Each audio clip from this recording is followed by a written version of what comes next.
शेवया बनवणार आहोत। त्यासाठी अर्धा लिटर दूध तापवून घेतलेलं आहे, 1 वाटी साखर घेतलेली आहे, अर्धी वाटी भाजलेल्या शेवया आहेत, 1 चमचा तूप घेणार आहोत आपण। इथे खोबरं, वाळलेलं खोबरं असतं ना सुकं, ते थोडं खिसून घेतलेलं आहे। हे बदाम आहेत, काजू आहेत आणि हे मनुके आहेत आणि ही वेलचीची पूड आहे, 4-5 वेलच्या पूड वाटून घेतलेल्या आहेत। आपण प्रोसेस पाहूया। पातेलं तापलेलं आहे, 1 चमचा तूप घेऊया।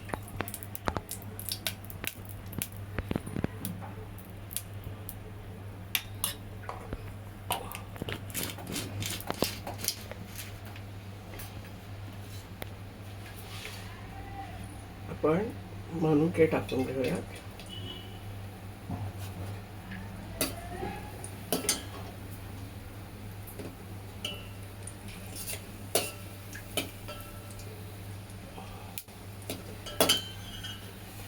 काजू टाकून घेऊया, बदाम टाकून घेऊया आणि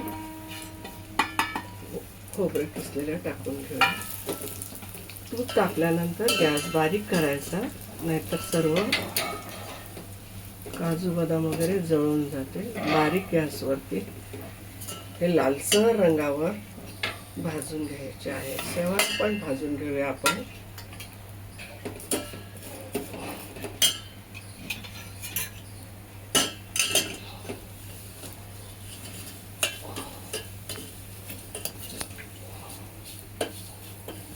ऑलरेडी आपल्या शेवया भाजलेल्या आहेत। मंद गॅसवरती 2 मिनिटच परता, जळता कामा नये याची काळजी घ्या।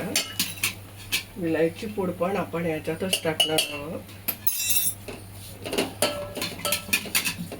त्यानंतर आपला अर्धा लिटर दूध तापलेलं आहे, हेही टाकून घेऊ।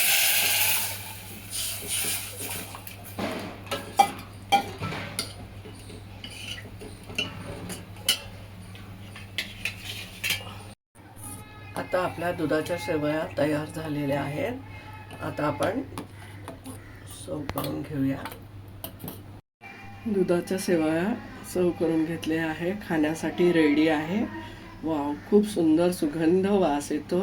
प्रत्येकाने याचा स्वाद घ्या, मस्त खा, स्वस्त रहा, आनंदित रहा। धन्यवाद।